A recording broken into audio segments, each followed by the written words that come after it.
I was thinking for a long time how to start this video because it needs to be concise and compendious, but I also want it to be very, very comprehensive.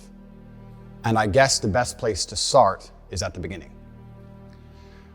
There's been many different versions of my life story, which have been put on the internet as of late and from many years ago. But I'm going to give a very, very quick overview of my story. My life has always been difficult. I've certainly had a difficult life. I preach to the people who follow me that as a man, trauma and difficulty is extremely important because it's the building blocks for mental fortitude and physical fortitude. So I'm very, very happy that my life has been difficult because it's impossible to become a capable man or a man of my capability without struggling with facing serious adversities, without trying to overcome often insurmountable odds. I grew up in south side of Chicago. I'm obviously a person of color. I was bullied in school to a degree, and my father always taught me to stick up for myself. I was never allowed to run and cry to authority. I was told that if someone wants to mess with you or come at you, you can't always go tell the teacher. Sometimes you have to deal with it. I was actually picked on by these two kids when I was riding the school bus home.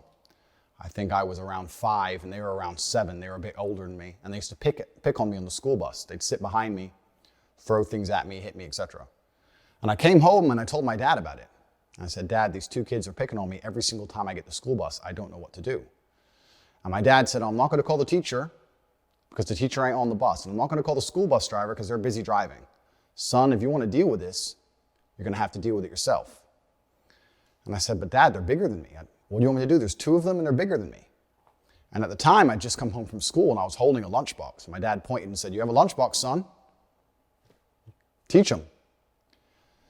So weeks had passed. It was a few weeks. They kept picking on me, and I felt myself sitting there getting more insecure, and the rage was boiling inside of me. And one day, one of them slapped me in the side of the face from behind. I was sitting on the chair. He slapped me in the face from behind. And instantly, I don't know what it was, but this was the day I had enough, and I turned with my lunchbox and swung it over the back of the school bus chair and caught him and busted his eye clean open. The plastic Batman lunchbox hit him in the eye, and blood started squirting everywhere. All the children started screaming. And as I did this, the bus had just come up to a stop. It was a few stops before my stop, but it had stopped. And as the bus stopped and the screaming happened, I just got up and I ran off the bus and ran home. I've never run so fast or so far in my life. I was full of adrenaline. I just ran.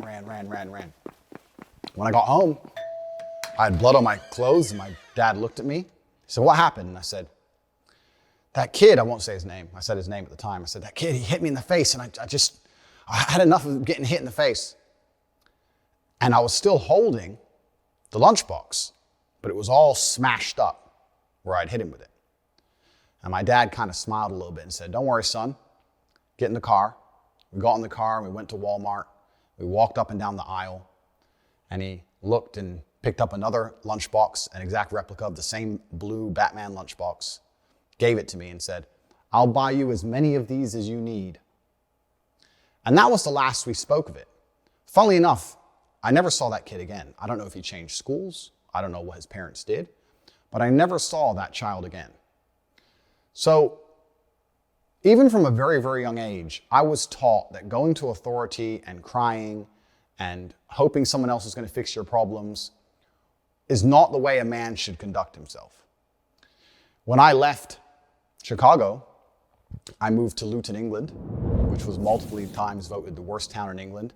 It's a high crime rate. It's a very bad area. My mother and father broke up, so I was in a single mother household. And now I'm a person of color in a single mother household. I'm also the only American at the time in Luton. And I had, again, repeat problems in school. I was picked on for being the only American. I was picked on for not knowing things I should have known because I hadn't been through the English educational system. I'd been through the American educational system. And I had trouble in school again, but I stuck up for myself. Unfortunately, nothing got violent at any point. But when people made fun of me, I stood up and said, "Listen, don't make fun of me. I'm from a different place and I talk differently." And I always understood that standing up for yourself, I never went to the teacher, I never cried to anybody else. I just stood up for myself. And over time, people learned respect for me and my boundaries, and they were very respectful of me. And I had a very positive experience from then on out in school by simply standing up for myself, because this is how I was taught to act. In high school, I ended up having a reputation of a guy that nobody really messed with. I certainly wasn't a bully, absolutely the opposite, but no one really picked on me. I actually had a friend in school who was gay. I had 5 main friends in school, and I was also friends with a gay guy. And he would make fun of me for being American, and I would make fun of him for being gay back then. But the world was a very, very different place. This is many, many years ago. And we had friendly banter back and forth, but we were very good friends. And I stuck up for him and prevented anyone else picking on him all of the time. And the banter between us, the locker room talk, which would be considered absolutely unacceptable today, at the time was very, very normal. And we had a great time. We were good friends. And I heard from him, actually, after this ban. And he said, you should mention the fact that the things they say about you completely aren't true.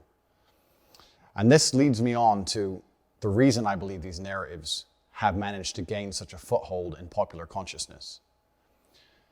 Due to the fact I've managed to develop an iron mind, because I'm probably the only individual on earth who can be vilified to this level without taking personal insult and without being emotionally affected, what I've done is I've allowed certain narratives to gain traction, which I shouldn't have allowed to gain traction, because they didn't personally bother me, because I know they are false.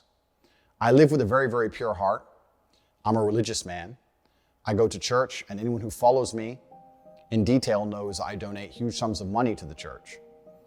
And as long as I knew the truth of my heart and God knew the truth of my heart, I wasn't interested in lies being purported.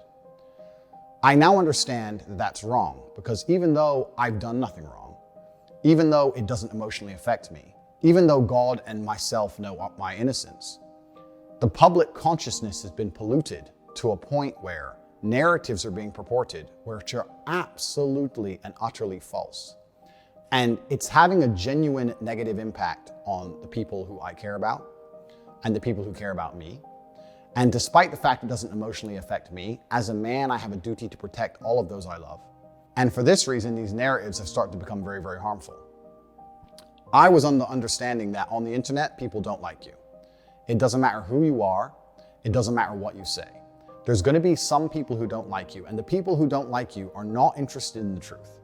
What they are interested in is finding some lie that they can latch onto and accelerating that lie on as much as possible via their platforms to try and paint a negative picture of you because they don't like you. A lot of these attacks against me are disguised under the virtue of caring about women. But none of these people who are attacking me care about women. None of them donate to women's charities. None of them donate to charity like I do. None of them help anybody like I do. I'm about to show, later on in this video, proof of the massive work I do for helping people. They don't help anybody. All they do is just attack me and use fake virtue, the fact they pretend to care, as a reason to attack somebody who they personally don't like. And it's very, very different to actually care about an issue or weaponize an issue and pretend to care to try and damage someone else's life. These are very, very different things. And this is the reason why I have not tried to dispel these myths as hard as I could have, because I understood that these people are always going to hate me and they're always going to lie about me, no matter what I say or do. But considering in light of the final ban, and considering I have the public consciousness, I think it's extremely important that for myself and for my family and for people I care about, that I tell the truth and I make the truth known to the world, because that is the only intention in my video, is to sit and tell the truth. And the fact that I'm a very, very iron-minded individual who is not negatively affected by these smear campaigns is not reason enough for me not to sit, take time, and dispel all the negative things which are said about me. I am fully aware that not everybody is going to agree with what I say.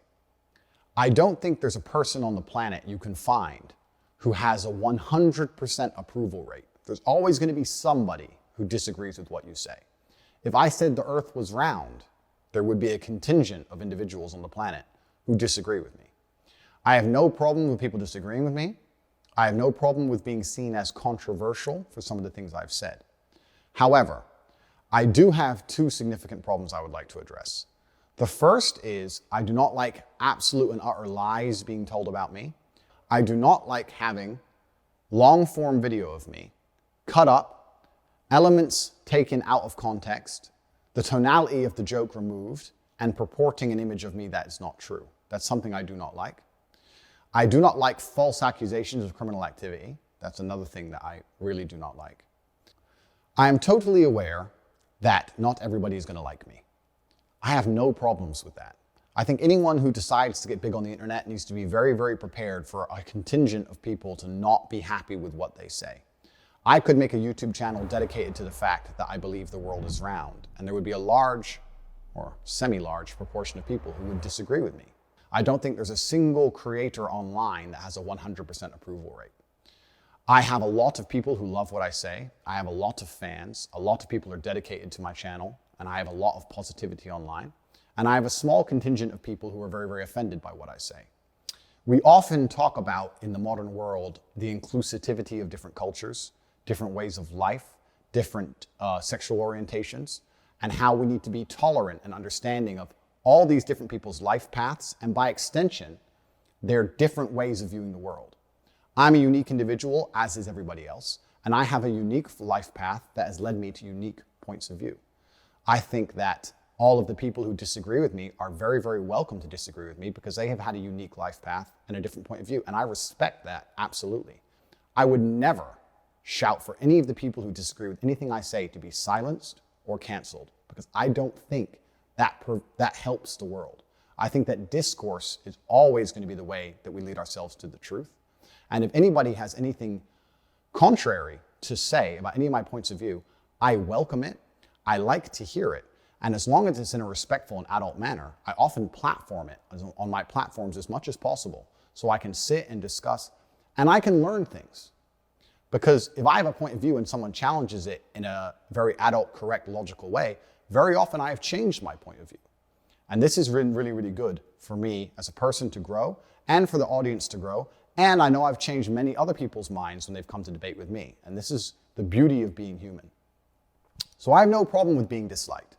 I do have a problem with a few things. I have a problem with long format things I've said being taken out of context, taking a small clip from a 2-hour piece of video, then with careful editing, removing of tonality, and changing my intention behind the words, painting me to be a criminal or a bad person when I am not. I do have a problem with false criminal accusations when I do not have a criminal record, and I have never had a criminal record in any country on the planet. I do have a problem with this. And also I have a problem with the fact that social media has changed so much in modern times. A lot of the things I said that are being used against me were said 5 or 6 years ago in long format video. And as of late, with TikTok, with YouTube Shorts, with Instagram Reels, it's very, very easy to take 2 hours of video, snip out 10 seconds, edit it up quickly on a phone app, and then blow it up to millions and millions of views with all context removed, all tonality removed, and makes it look like I'm saying things I did not say or I mean things I did not mean. And this is something that I can't control. I became the most Googled man on the planet, and to a degree I'm a victim of my own success because now people are trying to find any little clip of anything I've ever said, remove all the tonality, and just blow it up to try and get views to be as controversial as possible. I understand why they're doing that. They're doing that because they want the views for themselves, but they're not taking into consideration how that affects me and my personal image as a whole. And I think the things I've just highlighted has now culminated in the media believing something about me which is so pertinently false, based on videos that I have never even made, purported and accelerated and advertised by people who I don't even know, with such a small piece of video from me, with all context removed, that I've now become the #1 villain of Earth, and I truly believe that's unjust. And I want to discuss that here and prove to the world in my final message that I am not any of the things I've been accused of. Regardless of whether I am banned, reinstated, remain on social media, is completely beside the point. This is just a matter of clearing the air while I have the national consciousness. I was massively a victim of my own success. I decided to accelerate my public persona and presence about 6 months ago. And I was massively successful. I became the most Googled man on the planet. I am, by the metrics of the internet, the most famous individual who is currently alive in the world today. That comes with a bunch of advantages and disadvantages. We can go into those at depth. The disadvantages are safety aspects, safety concerns, which we're going to talk about a bit later. I've had serious threats on my life. I receive over 5,000 death threats per day. So do people who I love and people I care about. They also receive death threats. The social media companies have yet to take any action against this. They were uninterested in trying to police this in any form. The advantages are, of course, is that I have a massive effect on people. And I have had thousands of emails from men saying, "You've saved me from depression. You've saved me from suicide. You helped me so much." The #1 video on my YouTube channel, my pinned video, has been for over a year. Mind hacks, how to beat depression, how to feel better as a man. Sitting there believing that depression is some monster from the sky that strikes your brain and now you have no control over it and you must take pills every day is the absolute enemy to a G mindset. I don't give a fuck how depressing my situation. The only person who can change it is me. The only person who can change how I feel about my situation or try and affect the situation directly is me. Even if you put me in a situation I can't change, if you put me in jail and I'm depressed because I'm in jail, I still refuse to succumb to depression. I refuse to collapse mentally and give up. I know the only person who can control my mind is me. Nobody's coming to save me. As a man who's been through such a difficult life, I think I have a very intimate understanding of difficulty and how to grow as a man and how to become the kind of man that can handle a difficult life, because this has been my life path. This is what God chose for me. And this is what I've been teaching. And I have affected positively millions of people. And I'm immensely proud of that. I truly am. However, people couldn't stop talking about me. And when people were talking about me, they weren't doing it out of love for me. They weren't doing it because they cared about me. The main reason people were talking about me so extensively is because they cared about their own channels, their own views. They wanted their own clicks. And they understood that if they can make a YouTube video purporting a lie about me or saying bad things about me, it's more likely to get clicked. It's more likely to get watched. It's more likely to get shared. Expose, Andrew Tate is this. Expose, Andrew Tate is that. And what's happened is people, through their own selfish desires of trying to piggyback off the back of my massive fame and becoming the most famous man on the planet, have decided that making a bunch of negative videos is a fantastic way for them to personally gain clout and personally gain views and clicks, which is what the internet is about. And we ended up in a situation where videos of me from long ago are being taken out of context purposefully to try and purport a narrative which is not true, because people understand that's a very easy way for them to gain some clout and leech off of my success. That's all fine. Like I said, I have no problem with people disagreeing with me, being disliked, etc. However, when it has an effect to this magnitude, where I am genuinely seen as a negative, bad influence on the world, when all of the emails I receive from people who watch me are positive, saying that I'm helping people, how I've helped their mind, I've cured their depression, it's really strange to experience such a disconnect.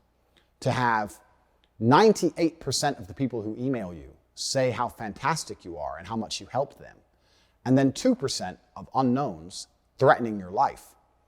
And then everyone I meet on the street saying such amazing things. Since I've become the most famous man on the planet, I have never once had a negative experience in real life. Everybody who meets me is very respectful, a fan. We take pictures, we shake hands. Nobody has screamed at me in public. Nobody's come up to me and called me names in public. Nobody said I'm wrong. I've been to over 20 countries. I've never had a single negative in-person experience ever. So the people love me. At the same time, the media is saying I'm hated. It's a very strange disconnect that I've been experiencing. And a lot of that has been purported and accelerated by the fact that people are trying to gain views on their own channels, separate to me, nothing to do with me, by accelerating lies. It's also An interesting case study into internet mass hysteria, right? If 50 videos come out saying Tate's a bad guy, it takes a lot of bravery for someone to come out and say Tate's not a bad guy. Despite the evidence, I can show evidence to the contrary of these negative narratives for the end of time. But if somebody can see, if a YouTube creator or a content creator can see, if you make a negative video about Tate, you get a bunch of clicks, and everyone else did it, well then I may as well do it. They don't sit there and go, what about Andrew? What about the truth of this? What about the effect on his life? What about the effect on his experience of the world? That doesn't come into consideration. What comes into consideration is, everyone else did this and got a bunch of views, I want a bunch of views. And even though what they're saying is false, even though some of them know it's false, some of them may not, but the ones who are well researched know it's a lie, it's very, very tempting for them to sit there and do it anyway, because there's no repercussion. There's no downside to them. All that's going to happen is they're going to get a bunch of clicks, a bunch of views, a bunch of comments, a lot of people defending me because they know it's not true, a lot of people agreeing with them who are less researched. They're going to completely benefit, and the only person who's going to suffer is me. And because I have an iron mind and I wasn't emotionally affected by this, and I understood the nature of the internet, I didn't try to combat it too hard. I didn't know exactly what I should do, because I had already told the truth on repeat many, many, many times, but nobody would acknowledge it. They would just ignore it because it got more clicks to purport the lies. So I thought, that's the nature of the internet. I've never been this famous before. I guess that's just how it goes. Unfortunately, now public consciousness via the media has genuinely bought into a construct where people believe I'm somehow dangerous, when all I have done is save people from depression. We talk about men's mental health. Patty Pimblett just fought and talk about if you have trouble with men's mental health, come forward. As I said, women talk to each other. There's no stigma on women. They sit around and have a cup of tea and have a jangle. True that. Men don't, lad. Men feel like, oh, I can't go and say that to him because he'll think I'm a little mushroom.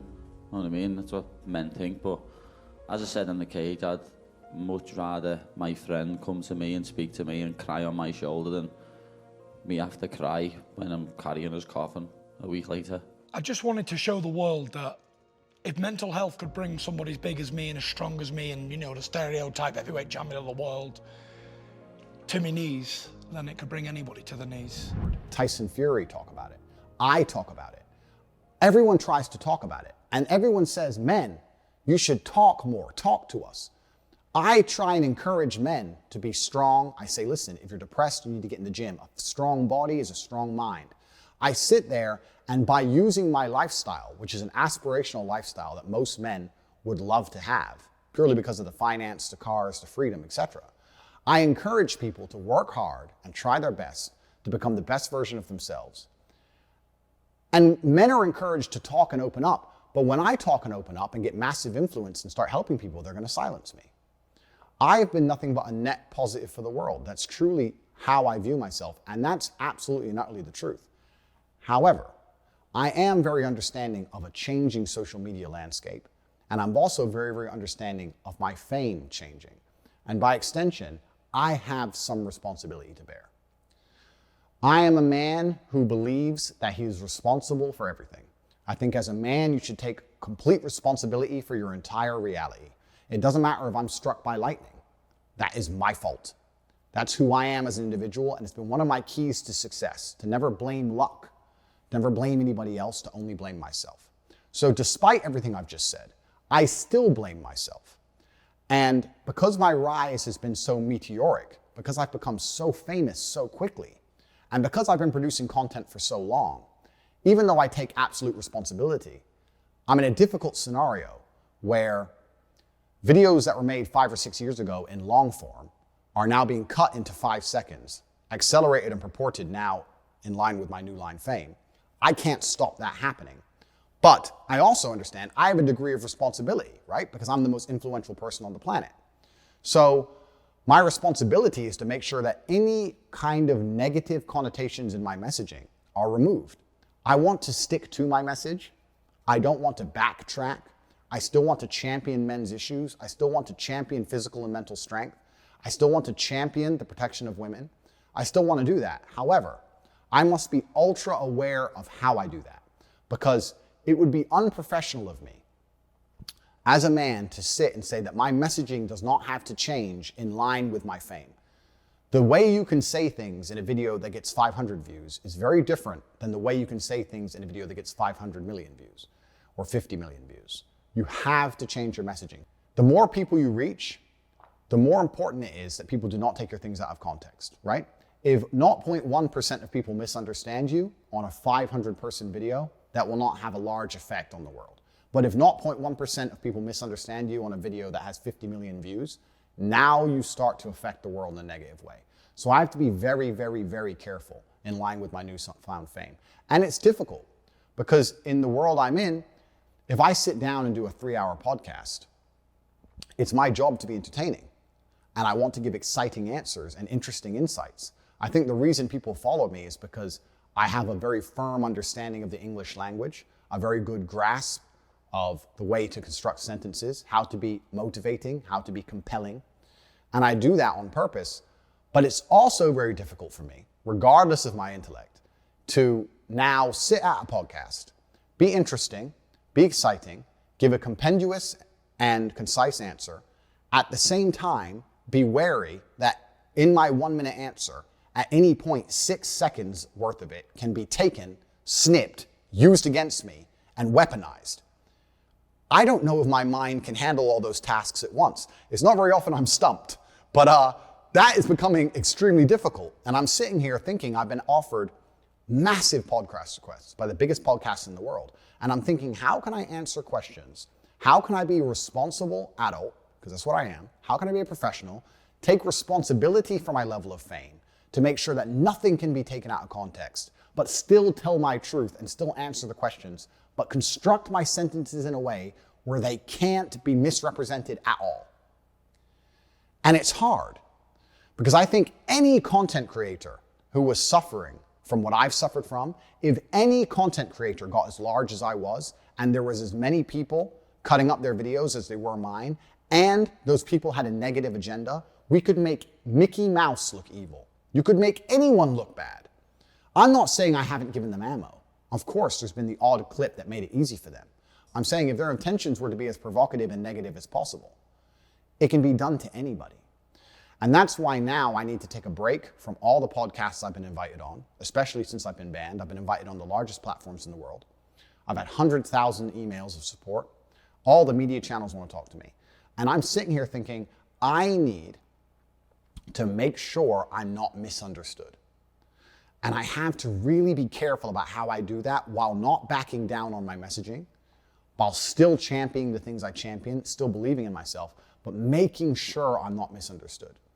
And although I think on the internet I am one of the most respected oratists that exist, I now need to once again improve myself and improve my skills and prevent anybody being able to take me out of context.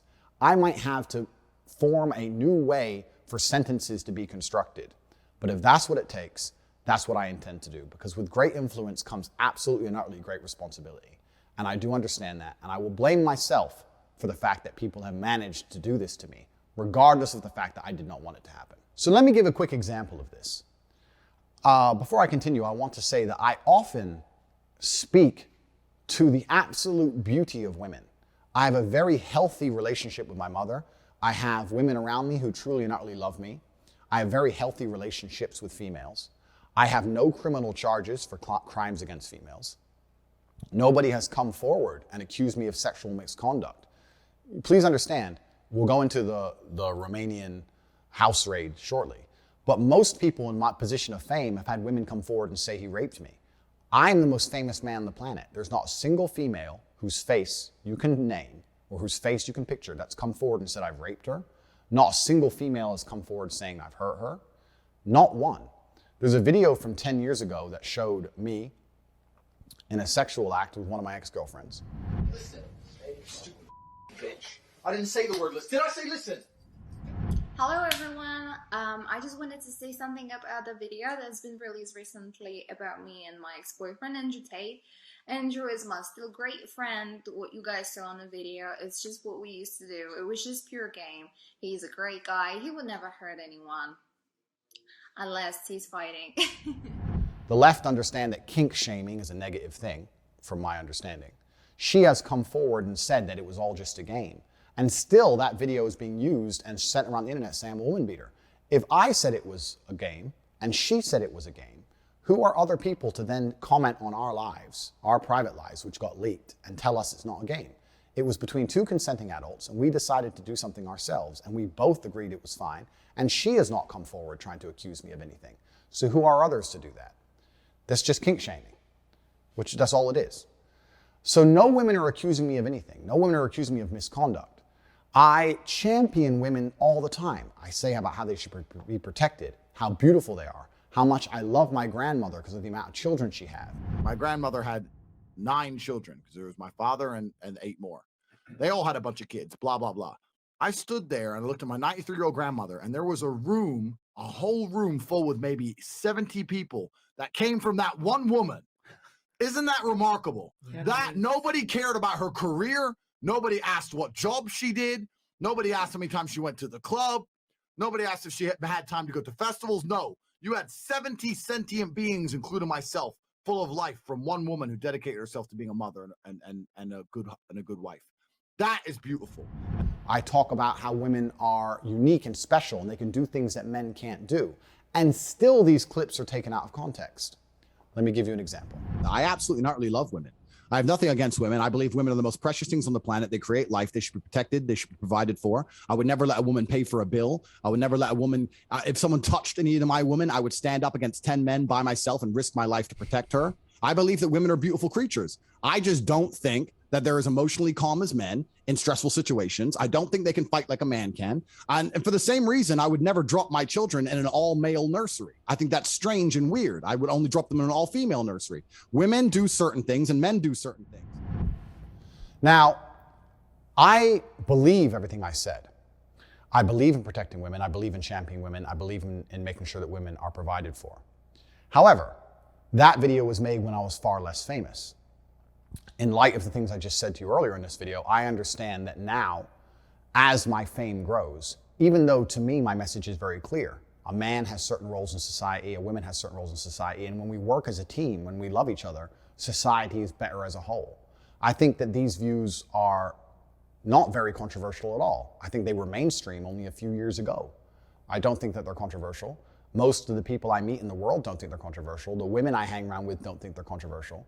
Nobody on the street I've ever met thinks they're controversial. Everybody agrees with me. However, the way I'm saying it, the way I'm getting the message across, because I'm trying to be as energetic as possible, I understand that a small, tiny percentage of people might misunderstand me. And that didn't matter when I didn't have any views. I didn't have any followers. But now I'm the most famous man in the world. I have to be a lot more careful with how I say it. But what's really worrying is this. That clip, I would like to think, even my biggest haters can agree, is a clip that is positive about women as a whole. Perhaps you may not like my tonality or the way I structured certain sentences, but as a whole, I'm saying positive things about women. At one point during that speech, I said women do certain things and men do certain things. That clip has been taken, that cut of my language, men do certain things, women do certain things. Somebody, I have no idea who, has made a TikTok where it says men do certain things, and it shows videos of me driving around in cars, spending money, and women do certain things, and it shows women cleaning. Women do certain things, and men do certain things. Somebody off their own back, somebody else has made that video. I didn't tell them to. I don't know who they are. I don't know what their account is. It's just viral on the internet somewhere. And now I look like I'm saying women should only clean and men should only run around with cars and women and money. I didn't say that. I didn't say that at all. I said that women should be protected and provided for. But because a small clip was taken out of context and used against me and weaponized, now I look like I've said things I did not say. And no matter how positive my message about women, if the intention is to try and make me look bad, even with a clip like that, they found a way to make me look bad. That's the scary thing. That's why I've titled this video My Final Message, because I don't know, even with my entire brain, I don't know with all of my genius intellect, if I can find a way for nothing to be used against me. It's extremely difficult. One line out of context has made me look bad, and millions of people saw that, and people didn't see the long format video, and they've deduced that I hate women and that women should only clean, when really I was trying to stick up for and protect women and give my true views on women. And this comes full circle to the Instagram ban. I am very understanding of why Instagram felt like it was necessary to ban me. I am not mad at Instagram. I'm a professional, and as a professional, I'm not an emotional person. I do not do emotional responses. Although I believe it's unfair, although I believe I've been unfairly vilified, although I believe it's not the right thing to do because it doesn't allow me to shift the public consciousness in a constructive manner, although I think it would have been better for them to say, Andrew, certain things are being taken out of context. You need to be careful that doesn't happen. A lot of people listen to you, and I could have become a champion for women's rights. I am not emotional. I understand why they did it, because that's a perfect example of how people are desperate to try and make the things I say look worse than they are, and using social media platforms to purport negative views of women. And it doesn't matter if it's a negative view of a woman, negative view of men, negative view of a sexuality. It doesn't matter what it is. It should be stopped. I agree with that. And Instagram or Meta have a responsibility to show that they are listening to the public. They want to show that they are listening. I have some good people on the case, and dialogue with Instagram I would like to open, and will proceed as God sees fit. If God believes that I do not need an Instagram page, then I will not have one. If God believes that I do, then I shall. This is not just about Instagram. This is just me saying to Instagram that I totally understand. I just wanted to make it clear that I didn't want these things to be said. That clip of the cleaning and me being taken out of context has no benefit for me. Everyone dislikes me on the internet. Certain people watch it and know it's not true. The ones who've watched the longer format stuff of my videos and they're fans of mine, fine. So certain people remain neutral because they know it's false. But people who don't then dislike me. My family gets death threats. I get death threats. Hate is spread online. Like, there's no benefit for me. If I could stop that happening, I absolutely would. Which is why I want to adjust my messaging and adjust the way I talk. I don't want that to happen. That doesn't help me. I would love for that to never happen. And Instagram think the way for that to stop happening is to ban me. I agree it should stop happening, but I don't think banning me is the answer. Because there will always be someone else. And there will be a new hate mob and new out of context videos. And this is a problem which is larger than Andrew Tate. This is an internet problem. This is a problem with short format video, short attention spans, nobody looking into anything in detail, things taken out of context. This is a really big problem that the world has to address that goes beyond me. And if I've had to martyr my presence on social media to raise a conversation, which is going to be a net benefit for the world as a whole, then I'm happy with that. I'm happy if people go, you know what, this happened to Andrew Tate, it's now happening to other people. We have to change the way we review censorship, banning, content creation, content proportion, all these things. That's fine, if that's the life path which has been chosen for me. I just want to make it clear that I don't like when that happens. I don't want that to happen myself because I don't gain anything from that. On Instagram, absolutely no rules were broken. My captions were just poetry that I wrote. My pictures were just lifestyle. Car, house, boat. I never broke any rules on Instagram. I never had any strikes. I never done anything wrong on Instagram. The only rule infringements on Instagram were my comment section, where hate mobs inspired by these videos that we've been discussing, these videos which were deliberately taken out of context and deliberately fictional, hate mobs were inspired at the end of YouTube videos to go to my Instagram and insult me. So the only infringements you would find on Instagram is in my comment section, where thousands of people who were sent by random YouTubers who don't like me would come, threaten to kill me, mock my dead father, threaten to kill my brother, threaten to kill my family, threaten to find me. These were the only rule infringements on Instagram. Things written against me by other YouTubers, telling them to go and do it, while all I wrote is poetry. And on repeat, multiple times I said on my stories, if you're going to defend me, do it respectfully. Even if people hate me, even if they're insulting me, don't insult them back. Hate doesn't beat hate. It just creates a brick wall. If somebody says they hate me, explain to them calmly that they don't understand the context. Show them a longer format video. Show them how I stick up for marginalized people. Explain I'm a person of color and I've been marginalized in my childhood. Show them how I had a gay friend when I was a kid. Show them how I stick up for women. Don't just reply saying you're stupid, you don't know the truth. Don't fight hate with hate. I was encouraging all of my followers and all of my fans to be respectful people, even when sticking up for me. Once again, trying to turn negativity into positivity via social media. My Instagram had no infringements. That was the only anti-policy things on the page, things targeted against me. And I didn't really complain to Instagram because I wasn't taught as a person to go complaining to authority. I thought, this is the internet. That's how it works. Just ignore it. Don't worry about it. Soon the truth of your heart and your character will come through. Soon people will see the light and they'll change because that's the way the world is. People often flip-flop on issues. This is how things happen. The redemption arc is going to be beautiful. I really, truly believe that within a few years, people are going to understand that I'm a force for good in the world. And often, people say, well, don't have Tate as a male role model. There's better ones. Where are they? There are no other male role models. Because to inspire the youth of men, you need to be aspirational. They have to look at you and want to be like you. And there's no other male role models that have had the tenacity or the aggressiveness to have such a fantastic life as I have, that they're going to listen to me. They listen to me because of my authority, and my authority comes from my life experiences. If my mentality is so wrong, how have I managed to amass enormous wealth? How have I managed to amass huge social status? How have I managed to physically dominate the planet? I've done things that men respect and they look up to me. So that's why I can lead them. And I understand my messaging should change in light of the fact that I can be taken out of context. But me being alive on the internet will allow me to lead men in a very positive direction. Banning me and deleting me leaves a black hole where they say there'll be another masculine leader. But the men don't listen. The youth of today won't listen to anybody else. That's the reason I'm the most famous man on the planet, because none of these other people have the authority to affect them like I do. It's me or nobody. And I truly believe that me, with reformed messaging, now understanding of my newfound fame, is so much better for the world than nobody.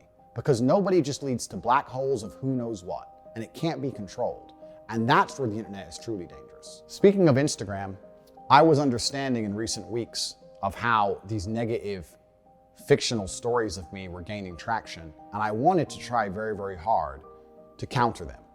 I put a post on Instagram, which you can see here, where I explained that the things I've said have been taken out of context. And just because I champion men's rights does not mean I dislike women. I think that men are underrepresented in the world today. And as people often say, men need to speak up. I'm here speaking for the men. I'm here trying to speak up. People are speaking up because of me. We're raising important issues in the world today because of me. Deleting me and blocking me is only going to hurt men as a whole and increase all the problems we see with the youth of the men today. So I put a post up and I said, listen, people misunderstand me. I'm going to donate money to a female charity that supports women against domestic violence. And I'm also going to donate money to a charity that supports men's mental health. Just because I support men doesn't mean I hate women. I love people. I'm a person full of love, and I want people as a whole to elevate, not just men or women. I promised $1 to each charity for every like. That's $2 per like total, $1 to each charity. At the time of my banning, I had 550,000 likes or something like that, I believe. And if I hear from Instagram, what I would like them to do is to clarify the final likes amount on that post so that I can stick to my word, because that's what I am. I'm a man of my word. I was not doing it purely just to post the receipt on social media. I was doing it because I genuinely believe it's a good thing to do. And I would like Instagram to confirm the final amount of likes on that picture so I can donate the $1.2, $1.3 million that I promised I would donate to both of those charities independently. I would even be happy for Instagram to select the two charities and confirm and verify my donation. I'd be very happy to do that because I said I was going to do that. And I'm a man of my word. I stick to my word. What's interesting to me is when I put that post up, if anybody else had promised to do that, there'd be massive positive attention. But everybody ignored it. Nobody in the media wanted to post about it. None of the YouTubers wanted to talk about it. Nobody wanted to talk about it because it doesn't get clicks. You only get clicks for hating me. You don't get clicks for telling the truth about me. So nobody's interested in telling the truth. Everybody ignored my charitable donations. If anybody else donated $1.3 million to charity, I'd like to think there'd be some sort of headline. But if I want to do it, nobody cares. And that's very, very unfair. What's also unfair is the people who say that they care about women and they're worried about misogyny and using this to attack me and try and have me deleted from the internet, they don't donate any money to charity. They don't help women. They don't want to do anything but spread hate. Right now, they hate Andrew Tate.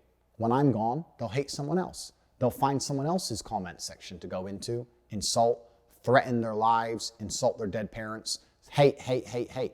They're not going to donate money to charity. They're not going to help women. They're just going to sit there and hate me until I'm gone and then hate somebody else. This is a hate mob. And they're pretending that they care about women. They don't care about anybody. They're just hateful. And by Instagram allowing the hate mob to be successful, it inspires further hate mobs. It inspires further hate, further division. I understand that Instagram and Meta and Facebook need to, as a whole, keep their fingers on the pulse of the national opinions. I understand that. But once we have confirmed that the national opinion is misunderstood, then we have to sit there and go, do we want to bow to hate mobs, which are accelerating and encouraging people to become more hateful for views and to get people banned via hate? When these people may be actually doing good things for the real issue as a whole, is this a good idea for us to now bow and bend to these people? And this is a really interesting conversation which can be had for many, many hours about the internet, about society, about sociology, about psychology, about so many things. This expands in so many different directions. It's actually very, very interesting. It's an interesting conversation to have because we're living in an unprecedented time of humanity where the world is so connected and we're all kind of unprepared for it, right? It's very, very interesting. I find it super interesting. It's something I've been talking about internally and I would love to talk about more in person. And when I decide to finally come back to public consciousness and do podcasts and that kind of thing, it's something we will be talking about because it's a very, very interesting subject. I'm teaching that it takes tenacity and toughness to become a credible man of merit and value. I think even my hardcore detractors would agree with me. If you're in trouble and you call the police, you want a tenacious, tough man to appear, to help you, to protect you. There's nothing wrong with being a tenacious, ambitious, tough man. There's nothing wrong with that. There's nothing wrong with strength, mental and physical. These things are used to protect people, protect men and women. This is a protective state. You can't protect anything if you're not strong. Strength is a beautiful thing. The world is built on the backs of strong men, and I'm trying to teach men to be strong again because it makes the men feel happier inside, it solves men's mental health, and it also makes the world a genuinely better place. People are taking my lessons and me trying to teach strength and misconstruing them, saying that I'm trying to teach men to be oppressive or aggressive. That's absolutely not the case. And at the same time, they're ignoring my charitable donations to the world. And at the same time, other media creators are rewarded for purporting lies and spinning lies about me. And then at the same time, the media buys into this. And at the same time, we're in the current situation where this entire storm has appeared, where I've genuinely only been a net positive on the world for anyone who's watched my content in all of its long form. When Instagram tells me and confirms to me the number of likes on that post, I'm going to make the donation. As well as that, the future for me, now that I will be a lot more careful and a lot more selective with the social media I'll be producing, if any at all, is I'm going to be starting a foundation, the Tate Foundation, which is going to be dedicated towards charitable acts of both genders. I have been very, very private about certain elements of my personal life, as has my brother. However, my brother has a daughter, and she's beautiful. She's my niece. I don't want her to grow up in a world where women are hated. I don't want her to grow up in a world where men are oppressive and hurting women. Why would I possibly want that? I want her to find a strong man who can protect her, who can provide for her, who can make sure she's safe, but I don't want anything bad to ever happen to her. My own personal circumstances regarding family are something that are once again confidential, but I can confirm to you that the last thing I would ever want is for women to be marginalized in the future, for genuine misogyny or sexism to take hold on the planet. I would completely and utterly be very unhappy with that for my own personal reasons. The Tate Foundation is going to be dedicated towards helping men's mental health and also protecting women from violence against men. You're going to see in the upcoming months and years that I'm not somebody who is doing this just for likes or doing this just for views, that I'm somebody who is doing this because he genuinely has the capability to help people. And I believed I was helping people via social media, And if that's going to be taken away from me, then I will continue my philanthropy in other realms. Please, if you want to have more information, you can go to cobratate.com, sign up to the emailing list, and my emailing list is going to start detailing all of my charitable acts from here on out. I'll be spending millions and millions of dollars on charitable acts for the rest of my human life. God has blessed me with fantastic wealth. It's more money than I will ever personally need. I already was doing my philanthropy through encouraging men, and if that's going to be destroyed, then I've decided to start the Tate Foundation and specifically help with financial aid, women, protection from violence primarily. I'm in Romania, which is very close to Ukraine, and there's a lot of problems there with violence against women and women trying to escape the country, and men's mental health issues. And this will all be detailed on my newsletter at cobratate.com, and I encourage people to follow. My other charitable acts are things that I haven't really advertised or talked about. I always felt a bit embarrassed to tell people about the charity I do, because when I do charity, I think it should be from the heart, not for likes. But I understand now that all of the media is saying I'm a bad guy, and I'm not even telling the world all the good I do, because I don't think that's the right thing to do. I think you should just give from the goodness of your heart, not for attention. But that's unfair for people to be saying I'm a bad person when I run a shelter for dogs in Romania because of the stray dog problem, because of the fact that I just recently rebuilt an entire orphanage because there's an orphanage problem in Romania. There'll be a plaque called the Tate Orphanage on this orphanage, and you can see here messages of thank yous from the children and the woman who's running it. I did this months ago before anybody disliked me. I didn't even tell anybody. I just rebuilt an orphanage and didn't use it for positive PR, didn't try and put it on the internet and get a good spin from it, didn't try to get likes. I was just trying to help people. The fact that the only charitable act I've ever advertised was their Instagram post. So I find it very hypocritical when these hate mobs come and say I'm a bad person when I'm the one who's out here spending his money and time trying to help the world. And all they're doing is telling their followers to insult me on my Instagram page. Which one of those two things has a genuinely positive effect on humanity? I'm genuinely not the bad person here.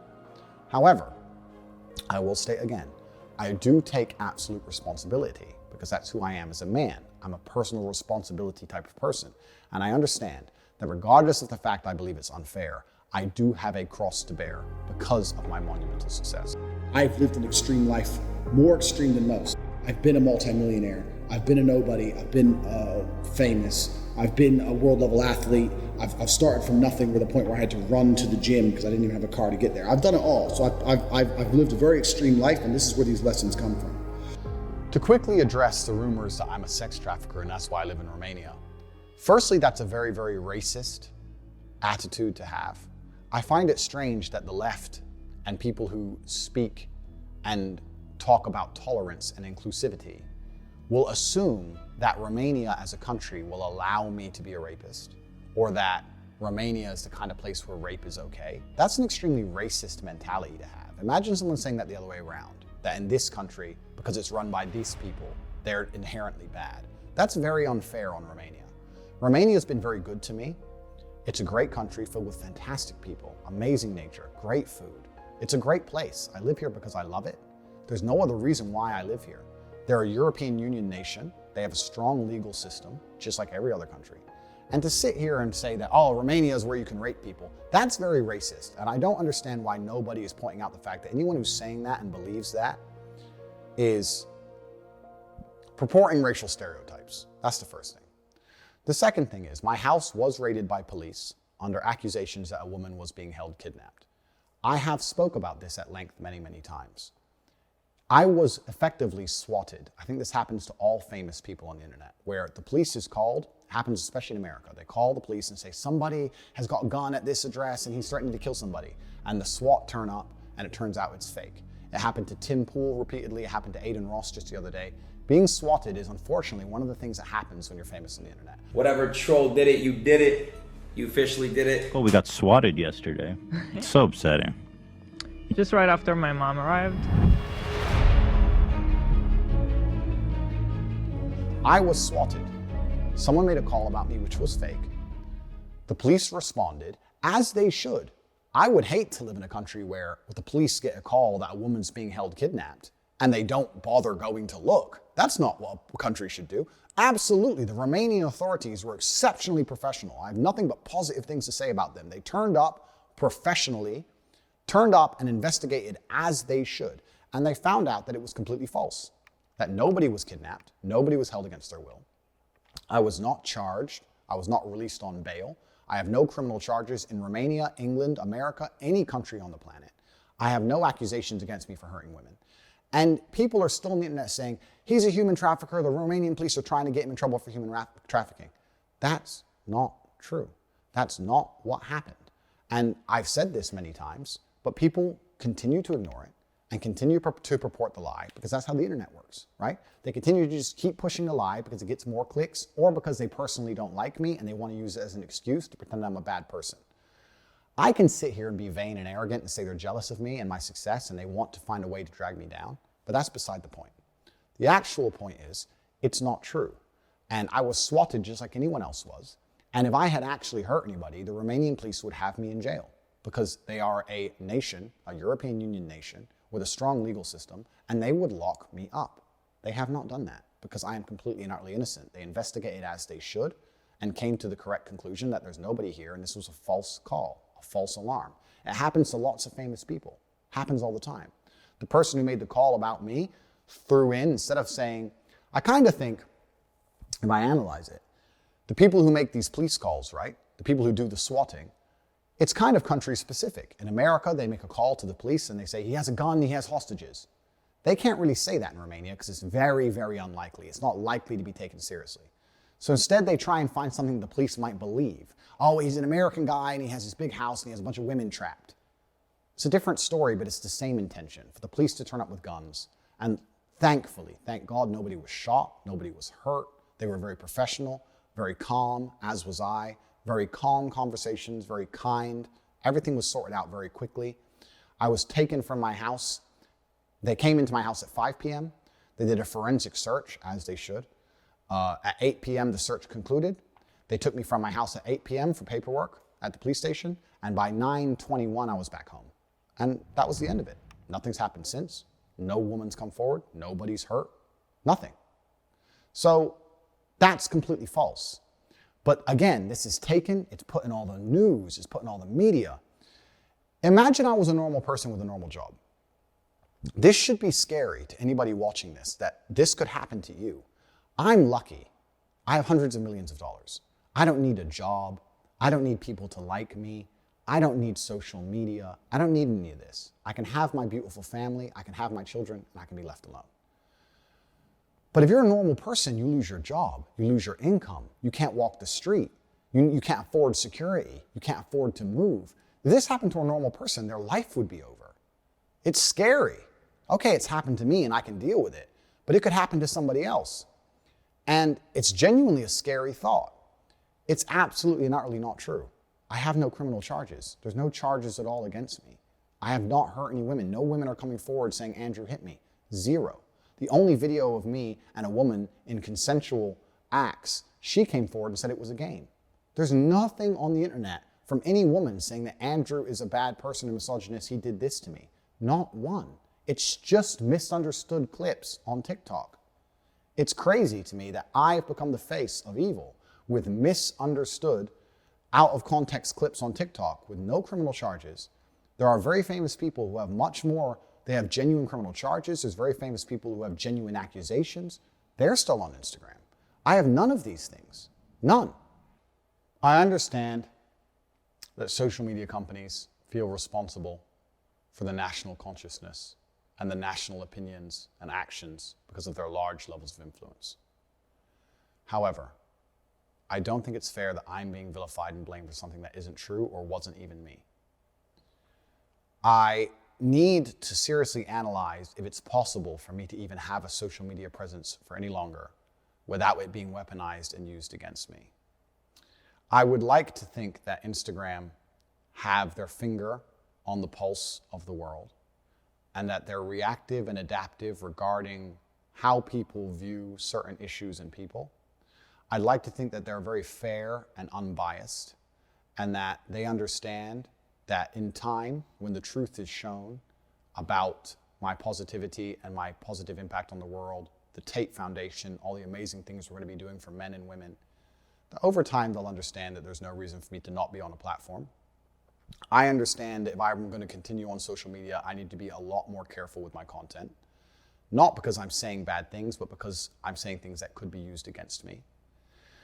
I want to dedicate this YouTube channel, any other remaining social medias I have, my email list, and my Instagram at some point in the future, to the Tate Foundation and speak purely about the positivity I'm doing for the world. Because in the meantime, and at least for the next few months or years, it's going to be very difficult to talk bad about me when people only see the money I'm donating and how I'm helping people.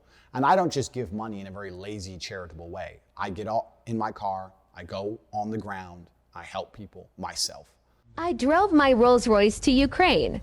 I bought hundreds of coats and shoes for women and children fleeing the conflict. I didn't film the refugees. I hate when people do that. So we'll be documenting that. I think that's a good way for people to start to learn about the truth. I'm really relieved this happened. I feel good. I feel happy. I don't think I could have got everybody's attention without this. I don't think I would have had a chance to make a clean break and a clean start and explain the truth of my character and my heart without this. I think that if I was never banned, I would have keep trying to tell the truth, and my haters would have kept ignoring it and kept making negative videos about me, and it would have spiraled out of control until someone in my family was hurt or an attempt was made on my life. Any of my serious fans who have watched all my content know that I've had attempts on my life before, way before YouTube, 10 or 15 years ago. It's something I intimately understand, life and death. And it's not something I wish to revisit. I feel the hate around me was being accelerated to a point of danger for myself and my loved ones. So I'm very glad this happened because I feel like I now have a chance to tell the truth. And I also feel like the social media companies are very understanding of their responsibilities and will always reflect national consciousness. And as people understand the truth about me and my heart, their opinions about me will change also. You know, the Bible is full of redemption stories. So are superhero movies, right? The guy starts off bad and then turns good. Or the guy that you think is a bad guy turns out to be a good guy with good intentions all along. He was just misunderstood. I feel like the human psyche is very intrinsically understanding of these narratives and stories. I think people understand a redemption arc. They can understand when they retrospectively look back on certain events or actions or words, and with their new understanding of his actual intentions, everything looks different. They look back and go, oh, now I know who he truly is. I understand what he meant by that. Now I know who he truly is. I understand why that was said. And everything changes. I truly believe that this is a chance for me to move my social media purely to my charitable acts. Even if my Instagram is reinstated, it's only going to be about the Tate Foundation. There'll be no pictures of Bugattis anymore. Sorry, gentlemen. And it allows me to conduct my philanthropy in the physical world as opposed to so much in the digital world trying to inspire men. It's an avenue change. It's a life path change that God has chosen for me. And I'm happy with that. I really am not the type of person to take these things personally. I don't take any of these decisions personally. I'm a very logical man. I'm very good at seeing both sides of the argument. I understand the situation I'm in intimately. I completely understand all points of view. And this redemption arc, this chance to tell the world the truth about me and focus on showing the good that I have already been doing before these bans, when I didn't want likes, when I didn't want clicks, and also undoing all the negative narratives which I've allowed to spiral out of control because I trusted in people to do their own research and come to their own truthful conclusions. I realize now that this is a fantastic chance for me. It's a massive opportunity. I'm still going to tell the truth about who I am, about what I believe, about how I believe a man should act. I'm still going to tell people and inspire people to stay away from low quality people. If you're struggling to find quality men to be friends with, maybe you're not a quality man. Every relationship in the world, including friendships, are mutual. Because if you're a quality person, you meet quality people, male and female. That's how it goes. I never would only talk negatively about women. I talked negatively about men all the time. I told people, don't have friends who just smoke drugs and play video games. You need friends who are going to inspire you to push yourself to be the best man you can. I'm a massive anti-drug advocate. The worst experiences in my life revolved around other people either taking or selling drugs and trying to hurt me because of it. I've never taken drugs in my life. I've never even tried cocaine, never tried a single smoke of weed in my life ever. I'm massively anti-drugs.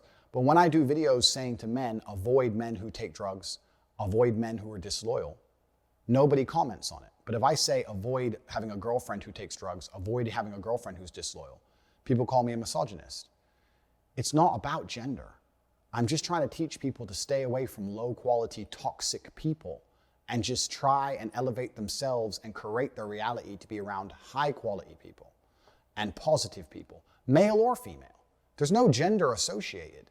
It's only the fact that the media, these people chopping my videos up, whoever they are, taking it out of context and only focusing on the times women were mentioned, which is a very small percentage, 2 or 3% of my overall content, and ignoring all the time I said the exact same thing about men or the times I loved women, and purporting this view.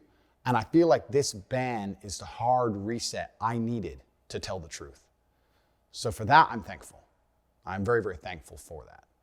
What's next for Top G?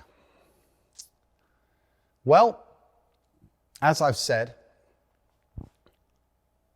I have built my dream life. I have everything I've ever wanted. I've done that with the tenets that I've been teaching the people who follow me. I've been teaching you the mental fortitude you need to truly have your dream life. I was talking to Aiden Ross on his stream and he said, have you completed the game? And I guess in a way I have. And do you feel like you've beaten the game? No, I've hacked the Matrix and completely beaten the games. I have everything I've ever wanted. I don't need anything else. All that's left for me to do is have a positive impact on the world. I don't think anybody truly wants to go down as a villain. Maybe some people do. I don't. I wasn't raised that way. I was raised to stick up for myself, to be strong, to be commanding, but I was raised to do the right thing. And that's why, as I stated, I have no criminal record. I stay away from drugs. There's a lot of people on social medias with large criminal records who advocate drug use. I think that's far more dangerous for society than me. And once again, they have absolute exposure to the world. I want to run the Tate Foundation, and I would love to do it without any social media. I will be detailing on my email list all of my charitable donations, all of the orphanages I'll be building, pictures, financial evidence, receipts. Please go to covertate.com and sign up to the newsletter. It's free, and I'll be letting people know the positive impact I'm going to be having on the world. The fame I've amassed has also managed to help me amass hundreds of millions of dollars, and I don't need all of it. So I'm going to use it for positive causes.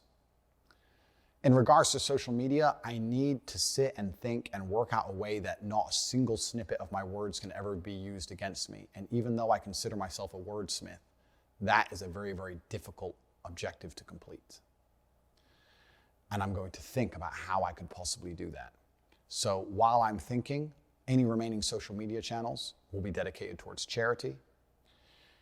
If I start a new Instagram, it's only going to be dedicated towards the charitable side of the Tate Foundation. I hold no ill will against any social media platforms. I hold no ill will against any of the people who hate me or who have tried to spread lies about me. I truly pray for you all. I think that to be a person filled with so much hate that you think making videos insulting a man and encouraging your viewers to go and insult him and his deceased father and his family members, I think that is a horrible way to live. I would never want to experience that level of hate in my heart. The people who are making endless videos celebrating my ban or talking hate about me, that hate is never going to satisfy you. You need to learn to let go and live with a heart filled with love. You need to be content with yourself, because if you're obsessed with trying to hate on another person, the poison's inside of you. It's not inside of me. It doesn't affect me as much as it affects you. You can't feel hatred for somebody without it affecting your mood. So this is something for you guys to address, and I genuinely pray for you. I have no ill will against any of my haters. I have no ill will against any social media companies. I have no ill will against anybody. To follow me and keep up with me, please sign up to the newsletter on CobraTate.com. Anybody who would like to send me a message of support, I've already had hundreds of thousands already. Thank you guys so much. It's very reassuring to me in times like this to hear from all of you, letting me know that I saved you from depression, that I helped you feel better about yourselves. I'm the reason your marriage is working. I inspired you to send your son to the gym. I love hearing these things. And you can send me an email at the email address below, tate@cobratate.com. Please send it to me. I really love hearing these things. And knowing I had such a positive impact on the world is what's allowed me to ignore so much of this hate storm that's been purported. My social media presence is something that, if it remains, will be curated in a way that it's nearly impossible to be seen as a negative for the world. I'm a force for positivity and I'm a force for truth. This is the truth of my nature and the truth of my name.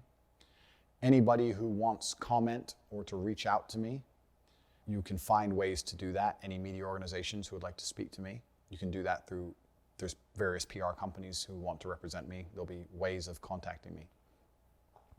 But I just want the world to know in my final statement that if you're a supporter of mine, and I know most of you are, please explain the truth in a respectful manner.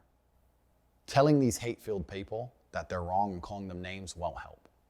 These people are not happy people, because happy people don't act that way. Tell them the truth. Show them that the content is out of context. Show them the long format content. Say all the ways I've helped you. And I really believe by being a genuinely professional, logical, positive person, you guys can change public consciousness for me. And time is a beautiful thing. It's amazing how things change with time. And in the meantime, I'm going to enjoy my fantastic life, which I've managed to build with all of the tenacity and mental strength that I try and teach my fans. You know how to reach me. And I'll finish with a quote from my late father.